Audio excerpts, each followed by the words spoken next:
thermodynamic cycle that we call the high efficiency hybrid cycle.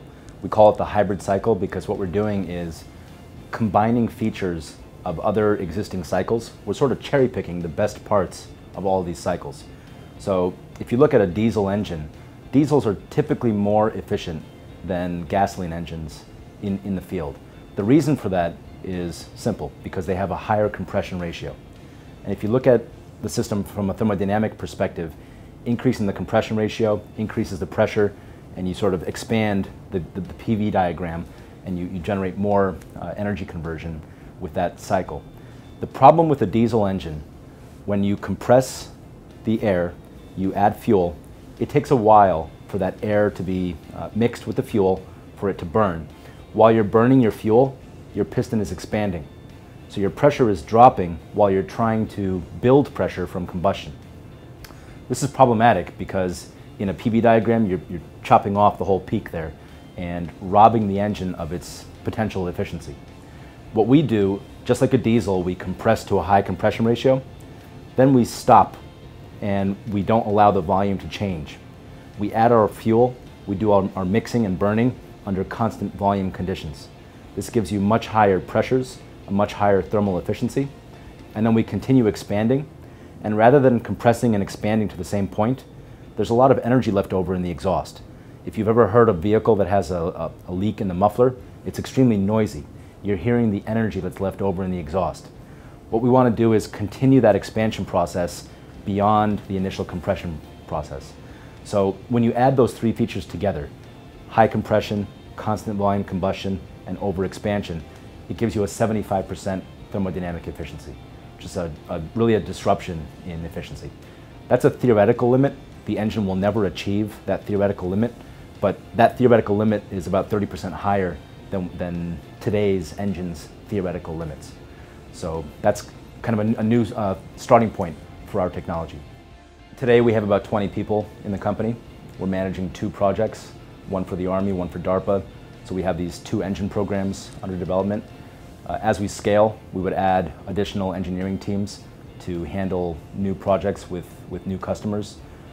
We have a lot of interest right now in the 200 horsepower size range, and that can be for a variety of different applications, but we're developing an entire family of engines that can cover various applications. So we're going to customize these for individual customers. We'll assign project teams to these and then license the technology as they're proven to be suitable for these customers. This company was really born out of MIT. I was a grad student here back in 2003. I took a few classes in the business school and learned about the 50K competition. We were working with Sloan students when we entered the competition, and we had really that competition helped catalyze this company and launch this company.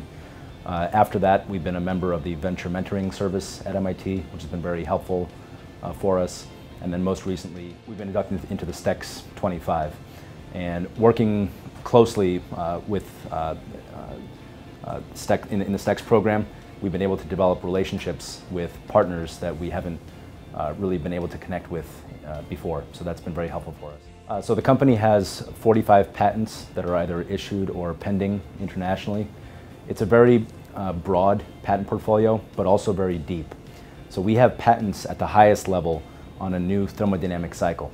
This is something that really hasn't changed in 150 years, right? So this is a very large breakthrough in patent. And it doesn't matter what the engine looks like.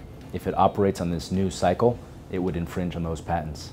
Below that, we have what we call the engine architecture. So imagine patenting a 4-stroke piston engine. That's the level of that second layer of patent where we patent our new kinds of rotary engine. And below that, we have our enabling features. How do you cool it? How do you seal it? How do you lubricate it? How do you control it?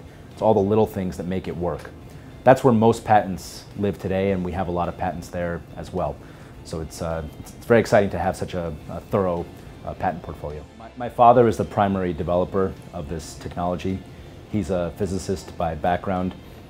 He worked as an engineer in value analysis for a while, and then he went off and started doing innovation consulting.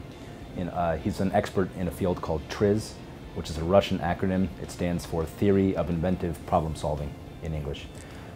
It's really a systematic way to solve problems. So what he used to do, he used to come into Fortune 500 companies that were stuck on some kind of problem.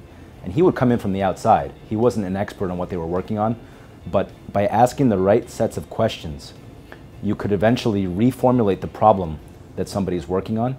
And when you do that, when you really come down to the very core essence of a problem, new ideas, new solutions can stand out. So he's kind of an expert in that, and we use that a lot at LiquidPiston. So we consider ourselves a very innovative company, but my father and I came from outside of the engine field. Right? My background is in computer science, robotics, and neuroscience. His background is in physics. We're not real, quote-unquote, engine people. And we surround ourselves with a team of engineers that are engine people, but I think the hardcore innovation came from really pushing the envelope, from not knowing what's possible or not possible. We're constantly exploring that boundary and pushing the boundary of the box, simply because we don't know any better. So I think for us, that's been a critical component to our innovation. So we have a very solid team. We have about 20 people right now, mostly engineers with engine development backgrounds. We have a nice mix of folks with advanced degrees, including PhDs from some of the leading research institutes that study combustion engines today, and master's degrees. So it's really a diverse team. We have some electrical engineers, mechanical engineers, folks that do testing and design. It's a very capable team.